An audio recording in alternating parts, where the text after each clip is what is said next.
Boa noite, amigos que nos acompanham pelo Instagram do Centro Espírita Nosso Lar, da cidade de Teresina. Nós vamos iniciar a nossa atividade. Infelizmente, hoje não vamos ter a contribuição de Libras da nossa amiga, que sempre está conosco, que se sentiu impossibilitada.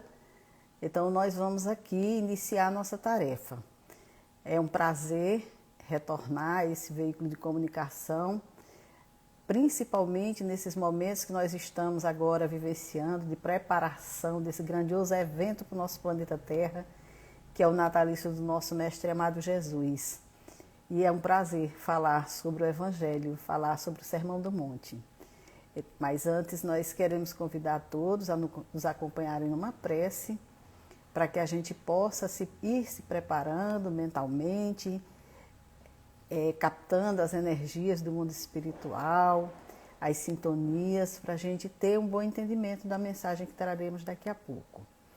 Então vamos elevar o nosso pensamento a Deus, o nosso Pai de infinita bondade e misericórdia, ao nosso Mestre amado Jesus e à espiritualidade amiga e trabalhadora da Casa Espírita Nosso Lar, os espíritos amigos que nos assistem também em nossas tarefas, pedindo bênçãos, amparo, para todos os que nos acompanham nesse momento, também para nós que aqui estamos com a responsabilidade de trazer a mensagem do Mestre Jesus, que a espiritualidade amiga possa nos assistir nesse momento, para que possamos passar essa mensagem com todas as luzes, com toda a clareza necessária ao nosso entendimento. Então, gratos a Deus pela oportunidade do trabalho, vamos iniciar a nossa tarefa de hoje. Bem, meus amigos, hoje nós vamos conversar sobre o Sermão do Monte. Esse Sermão do Monte, que também nós podemos chamar de bem-aventuranças, porque é nesse sermão que nós vamos encontrar a fala do nosso Mestre Jesus sobre as bem-aventuranças. E esse sermão foi proferido 40 dias depois que Jesus saiu do deserto. Então, vamos buscar uma narrativa do Irmão X no livro Boa Nova, porque o Irmão X, nesse livro, diz claramente que se encontra matriculado numa das escolas do Evangelho que existe no mundo espiritual, e que lá ele está em contato com muitas mensagens, com muitos ensinamentos, com muitos momentos, fatos que o Cristo vivenciou aqui na Terra e que não foram relatados para nós ainda.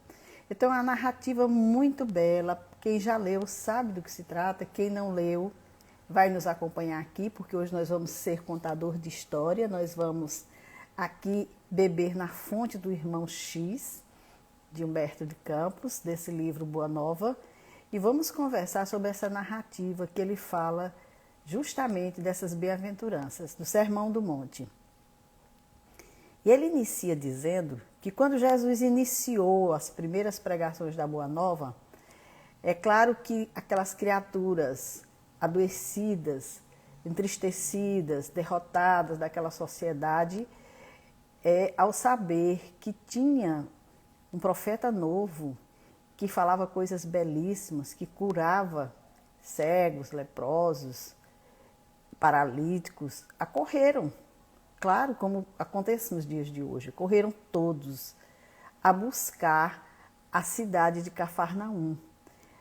Aqueles moradores de Corazim, de Magdala, de Betsaida, de Dalmanuta, todos em busca desse mestre, desse profeta. Cada um com suas mazelas, com suas dores, buscando amparo e buscando socorro. E conta Humberto de Campos que quando se espalhou a notícia e aquelas pessoas chegavam naquela cidade, eles buscavam a Jesus e onde encontravam os seus discípulos, também com certeza, porque esses discípulos estavam muito próximos de Jesus, então essas pessoas também se acercavam desses discípulos pedindo auxílio. O Filipe era sempre cercado pelos doentes, diz Humberto de Campos. E Pedro tinha a casa rodeada de criaturas desalentadas e tristes. As pessoas iam para a casa de Pedro, porque sabia que ali era um lugar onde poderiam encontrar Jesus. Porque todos queriam o auxílio dele, todos queriam o benefício imediato dele. E aí nessa narrativa, o Humberto de conta, desculpem, que um grupo de pessoas, de criaturas infelizes, procurou Levi na sua confortável residência. Levi, a gente sabe que era o cobrador de impostos que foi convidado a ser discípulo de Jesus. E esse povo foi procurar Levi, foi até a casa de Levi em busca de auxílio, porque gostariam de saber como fazer para tomarem parte daquele momento, daquele trabalho da Boa Nova. Eles gostariam de se unir no trabalho dos discípulos, de auxiliar. E para que não houvesse nenhuma discrepância no trabalho, então eles gostariam de ter orientações. Eles queriam receber essas orientações. Aí quando o Levi olhou para aquelas pessoas, imediatamente estranhou aquele grupo de pessoas que estavam chegando. Porque eram pessoas pobres, doentes, pessoas de má vida, pessoas que naquela sociedade não tinham registros muito bons. E aí ele diz para aquelas pessoas que, em verdade, o novo reino irá congregar todos os corações sinceros e de boa vontade, que desejem irmanar-se como filhos de Deus àquela obra. Mas aí ele entra com o seu preconceito e ele diz: mas que podeis fazer na situação em que vos encontrais? E dirigindo-se a 3 deles, seus conhecidos pessoais, falou convicto: que poderás fazer, Lisandro? Aleijado como és? Que pode fazer um aleijado? E tu, Átila, não foste abandonado pela própria família sob o peso de sérias acusações? E tu, Pafos, acaso edificarias alguma coisa com as tuas aflições? Imagina o impacto dessa recepção diante dessas criaturas que chegaram ali alegres, felizes. Vamos sim, vamos nos encampar a esse trabalho, vamos fazer o melhor, vamos agora nos melhorar. Esse mestre está nos dando esperança. Então, naquele momento, narra Humberto de Campos, que aquelas criaturas se entreolharam, cabisbaixos e humilhados. Claro, se sentiram entristecidos. E naquele momento também, é como se eles se voltassem para reconhecer as suas penosas deficiências e como que dizer assim, realmente quem sou eu para estar trabalhando nessa obra, né? O Levi conseguiu despertar eles nesse sentido, não no sentido positivo, mas no sentido negativo. E aí cada um que pensou, realmente quem sou eu? O que eu já não fiz na vida? Quem sou eu como um aleijado? Quem sou eu como uma criatura que tenho tantas aflições? Como é que eu vou ajudar nessa proposta de trabalho, né? E aí eles ficaram muito entristecidos, porque eles vieram por ter ouvido Jesus dizer que todos aqueles que se encontrassem tristes, abatidos, deprimidos, encontrariam juntamente com ele o alento necessário, o reino de Deus abrir as portas para eles poderiam trabalhar na obra de Deus. E aí o que aconteceu? Eles ali se sentiram como que banidos, entristecidos, desmotivados, porque o que receberam foi totalmente contrário àquilo que o Cristo lhes deu. Então saíram dali muito tristes, embora soubessem que à tardinha Jesus iria ministrar ensinamentos e eles iriam para lá para ouvir do mestre o que ele achava daquela situação. Então, passado um tempo, Jesus retorna para a casa de Levi, em companhia de André, e ali os 3 começaram a conversar. Durante a conversa, o Levi, inocentemente, porque ele não achava que tinha feito nada de errado, simplesmente relatou a ocorrência para Jesus. E aí ele diz que conseguiria o evangelho do reino com esses aleijados e mendigos, dizendo isso para Jesus.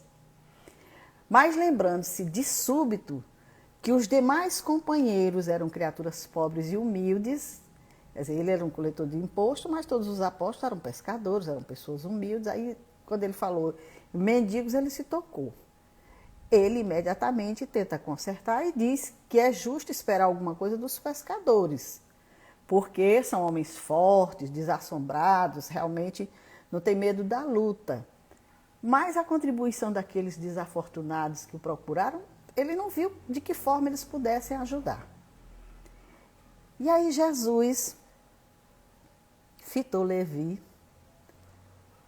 não se alterou, não criticou Levi, apenas tocou levemente no ombro de Levi e disse: Levi, precisamos amar e aceitar a preciosa colaboração dos vencidos do mundo.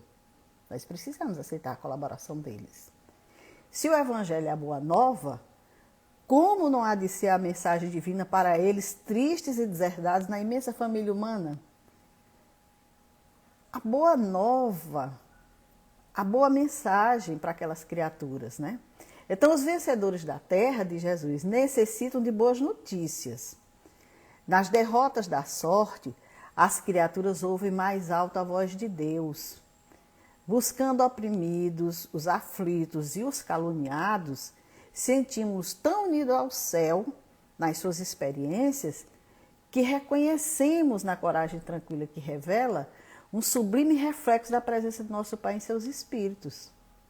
Já observaste algum vencedor do mundo com mais alta preocupação do que a de defender o fruto de sua vitória material?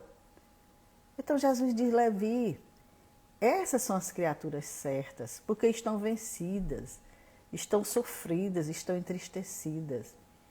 Essas estão buscando alento, precisando.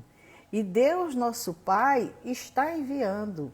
Então, essas sim, elas se sentem mais unidas ao céu, porque os vencedores da terra, esses já estão em busca das suas vitórias. E nenhum vai, de maneira nenhuma, deixar de estar em busca das suas conquistas materiais para ir construir o reino de Deus. E aí Levi ficou comovido, né? Ficou sentido, porque não tinha pensado dessa forma de maneira nenhuma. E aí ele diz: Senhor, minhas observações partiram tão só do meu intento desejo de apressar a supremacia do Evangelho entre os que governam o mundo. Então o Levi ainda tinha aquela visão de poder, de poderosos. Então aquele povo simples, o que ele podia fazer? Quem podia fazer eram os poderosos, eram os ricos, eram aqueles que tinham poder, que tinham mando. E aí Jesus diz: quem governa o mundo é Deus. Não são os poderosos, quem governa o mundo é Deus, Levi. E o amor não age com inquietação. Agora imaginemos, Levi, que os triunfadores da terra viessem até nós, ensarilhando suas armas exteriores. Figuremos alguns generais romanos chegando a Cafarnaum com os seus troféus numerosos e sangrentos, afirmando-se desejosos de aceitar o evangelho do reino de Deus e oferecendo-se para cooperar em nosso esforço. Todos cheios de armas, de poder, de glórias, e chegassem e dissessem a Jesus: nós estamos aqui para auxiliar na construção do reino de Deus. Como seria? E aí Jesus diz: certamente trariam consigo legiões de guardas e soldados, funcionários e escribas, carros de triunfos, espadas e prisioneiros. E começariam protestando contra as nossas pregações pelas estradas desataviadas da natureza. Já iam começar a criticar Jesus e os apóstolos porque estavam pregando daquela forma. É desse jeito que vocês querem conquistar o reino de Deus? Dessa forma simples, andando como vocês andam? Já iam criticar o trabalho do reino de Deus, né?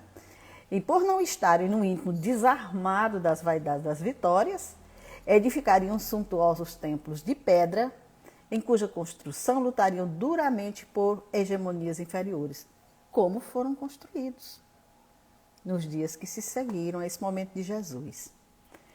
Uns desejariam palácios soberbos, outros empreenderiam a construção de jardins maravilhosos.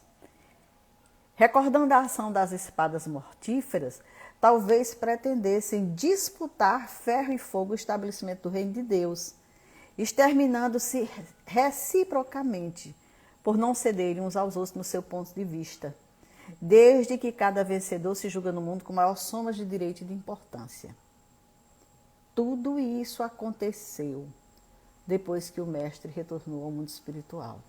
As guerras santas que nós tivemos, tudo isso, o poder a ferro e a fogo, tentando disputar o estabelecimento do reino de Deus.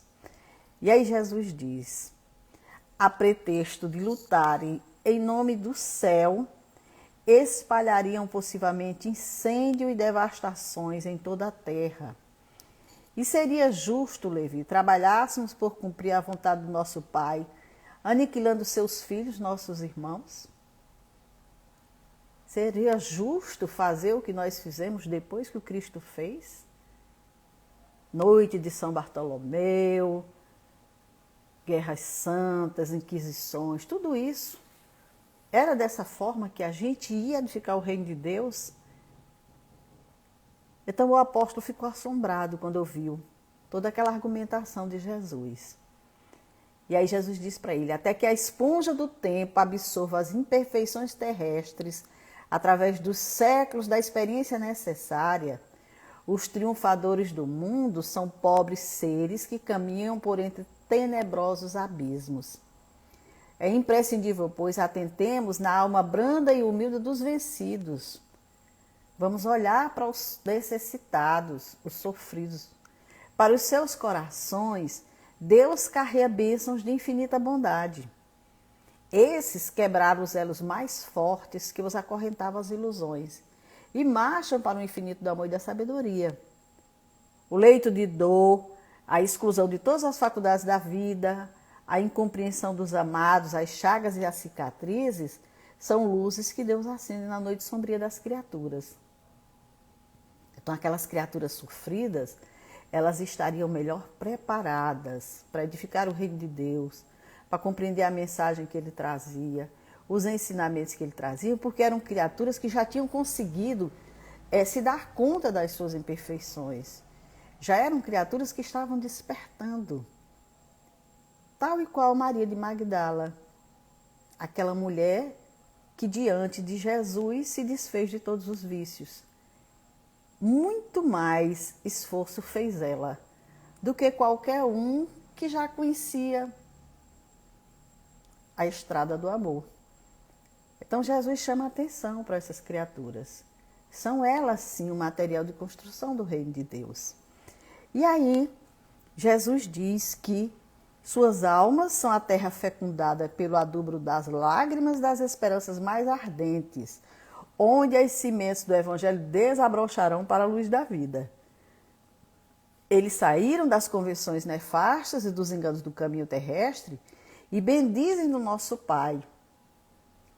Então essas criaturas estão com o solo pronto, preparado para receber as sementes do Evangelho. As lágrimas, as dores, os sofrimentos. Então Levi começa a ouvir Jesus e estava triste, chegou a chorar, inclusive, com muita emoção. E aí, depois que terminou aquela conversa, chegou Tiago, João e Pedro, e todos se dirigiram para um monte próximo. Lá já era tarde, no entardecer, e o que acontecia? Existia ali uma imensa multidão, centenas de criaturas ali estavam para ouvir a palavra de Jesus. Ali estavam crianças, velhos, lavradores simples e generosos, mulher do povo agarrada aos filhinhos. Entre os mais fortes e sadios, viam-se cegos e crianças doentes. Todos se comprimiam ofegantes. E ali estava a figura do Mestre, para falar. E eles ali estavam para ouvir. Todos estavam na esperança de uma cura. Todos estavam ali esperando um ensinamento que pudesse lhes dar esperança. E diz o nosso irmão Humberto de Campos que foi naquela noite, naquele entardecer, aliás, que Jesus, pela primeira vez, pregou as bem-aventuranças celestiais. Foi nesse momento que Jesus, com a sua voz, que caía como um bálsamo, se dirigiu àquelas pessoas. Bem-aventurados os aflitos, bem-aventurados os sedentos de justiça e misericórdia. Bem-aventurados os pacíficos e os simples de coração. E ali estavam todos aqueles irmãos que logo cedo estiveram na casa de Levi, ouvindo aqueles ensinamentos. Então, por muito tempo, Jesus falou do reino de Deus, aonde o amor edificaria maravilhas perenes e sublimadas. E as suas promessas pareciam que se dirigiam a todas aquelas criaturas, a todos aqueles seres humanos. Enquanto aquelas criaturas estavam ali ouvindo, Jesus, quando terminou a sua pregação, saiu curando. Então, muitas mães que ali estavam trouxeram os filhinhos para que ele abençoasse. Cegos e leprosos rodeavam o semblante de Jesus sorridente e diziam das suas dores, das suas necessidades. E Jesus sempre dizia: bendito seja o Filho de Deus. Jesus acolheu e satisfeito, enviando a todos o sorriso de sua afeição.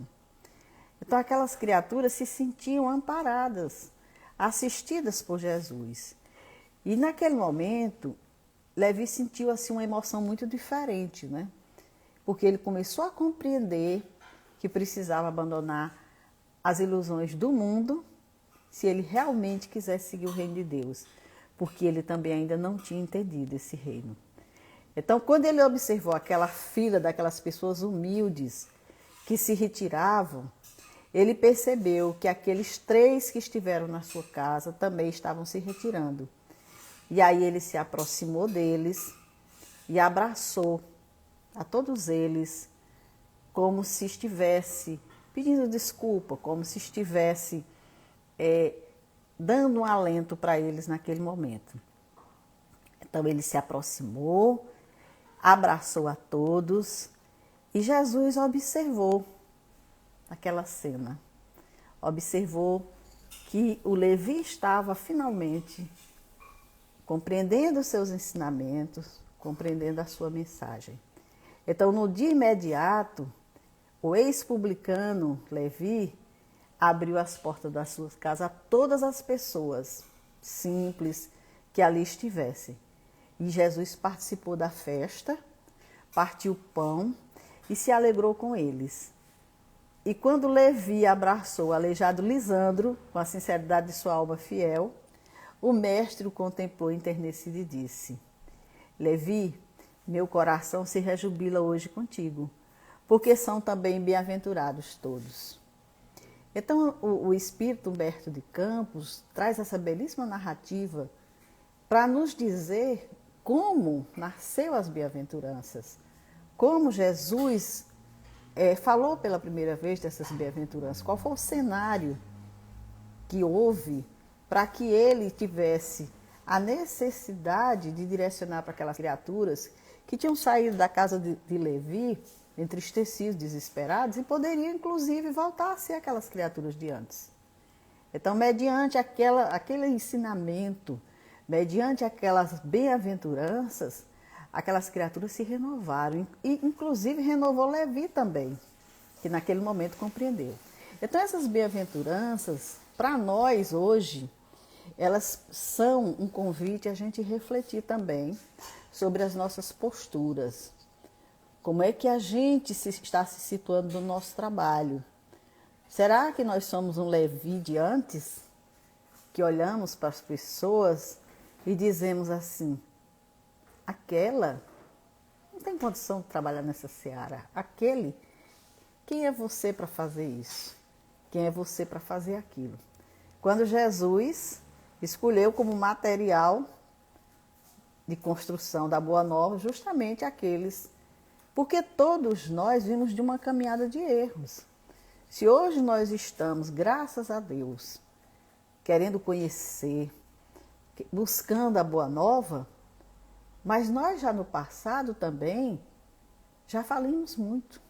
E é graças a essa oportunidade do amor de Deus que nós estamos aqui, seguindo a nossa estrada, buscando o caminho do bem, da paz, trabalhando na seara do Cristo. Nós não temos noção do que seja essa bênção.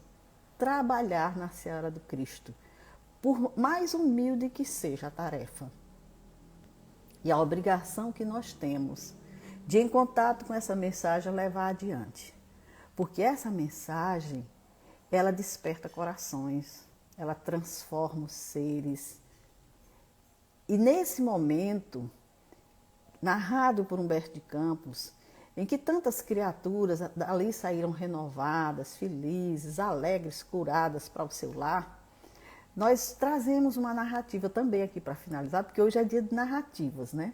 Nós estamos falando de um aniversariante que merece todas as nossas homenagens e melhor do que isso, lembrar a sua vivência aqui na Terra, os feitos, o que deixou. O Leão Tolstói, nessa obra, A Eterna Mensagem do Monte, também narra uma historinha que aconteceu em momentos desses, em que as pessoas se reuniam para ouvir Jesus, nos momentos que ele curava, no momento que ele lançava as bem-aventuranças.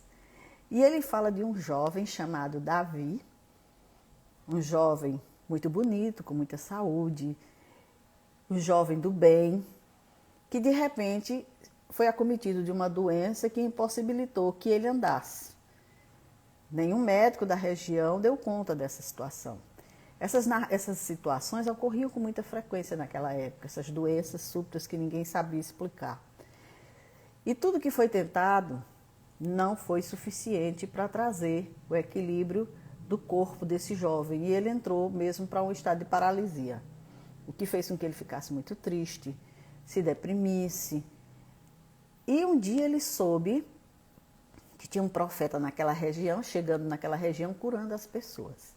E aí ele se encheu de esperança, chamou o irmão e pediu que o levasse até lá. Ele gostaria de tentar ser curado por esse profeta. E aí o irmão não acreditava muito em milagres, mas não teve outra opção. Colocou-o numa maca e saiu com alguns amigos em busca desse profeta. E narra o Leão Tolstói que na caminhada que eles fizeram, encontravam pela estrada muitas pessoas que também iam em busca desse mestre, levando doentes, paralíticos, cegos, criaturas de todos os tipos. Até que chegaram a um ponto aonde muitos ali estavam reunidos e ele foi colocado no local, porque não podia andar, lá ficou. E ao lado dele tinha um outro jovem, com quem ele travou uma conversa. E aí ele soube que esse jovem, tal qual ele, era paralítico, só que tinha um agravante a mais, era também cego. E ele ficou observando aquele jovem pensando, meu Deus, pelo menos eu vejo as pessoas, pelo menos eu consigo fazer alguma coisa, mas ele, além de ser paralítico, ainda cego, como deve ser difícil a vida para ele. E quando ele ali estava, houve aquele burburinho de gente, porque o mestre estava chegando. E aí ele diz que chegou aquela figura realmente grandiosa, né? Um homem muito belo, muito sereno, numa roupa muito simples. E ele chega, todos correm, todo mundo cerca, todo mundo, muitos já conhecem Jesus, né? E ali estava ele, numa ternura muito grande, fitando todas aquelas pessoas, e começa a falar num tom que ele diz, um tom inesquecível. A brisa daquele momento ali, que soprava, parecia que se encarregava de levar a voz dele aos lugares mais distantes, porque todos ouviam o que ele dizia, apesar de não dispor de nenhum recurso tecnológico como nós temos hoje, né? E aí aquelas criaturas estavam bebendo da sabedoria que o mestre trazia, e ele ouviu de Jesus ensinamentos que dizia claramente, tudo quanto quereis que os homens vos façam, assim fazei-o vós também a eles, porque esta é a lei e os profetas.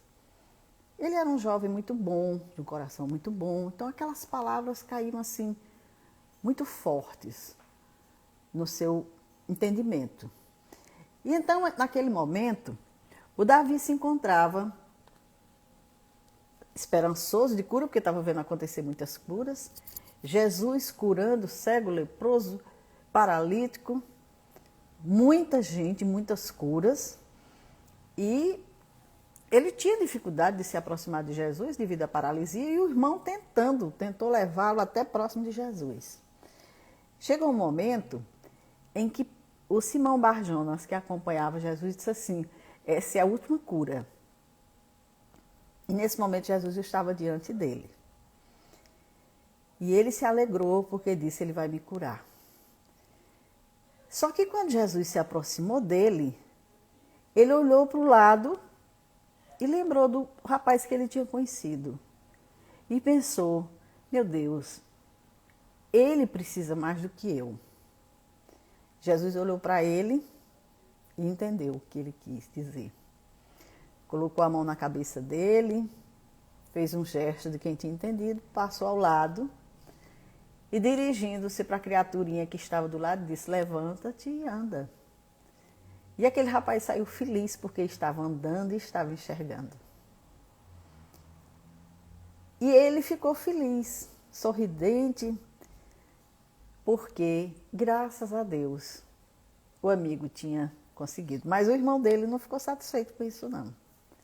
Saiu revoltado o tempo inteiro no caminho. Como é que você teve a oportunidade? Ele estava diante de você e você passou para outro. E ele ia embevecido com o que tinha ouvido. Estava feliz. E aí, quando ele chega em casa, é colocado no leito. Quando desperta pela manhã, está curado.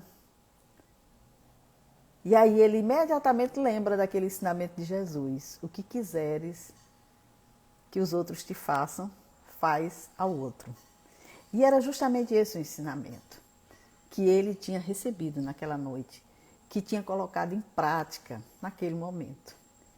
Então é isso que Jesus quer, que essas bem-aventuranças que chegaram até nós, que ele nos deixou, que a gente possa viver, que a gente possa colocar em prática em nossas vidas, que não seja um ensinamento apenas para ser lido e ser falado, mas que no momento certo a gente saiba exatamente como fazer, como utilizar, não só em proveito nosso, mas também dos nossos irmãos. Então, que essas bem-aventuranças sejam o nosso presente maior de final de ano, seja o nosso presente de Natal, que a gente não vai receber, mas que a gente vai dar para o nosso Mestre Jesus. Que ele possa, porque ele está a nos olhar, nos observar, se alegrar e entender que a semente está germinando, que ela está começando a dar fruto, que nós estamos compreendendo o seu ensinamento. E o melhor, estamos nos propondo a colocar em prática.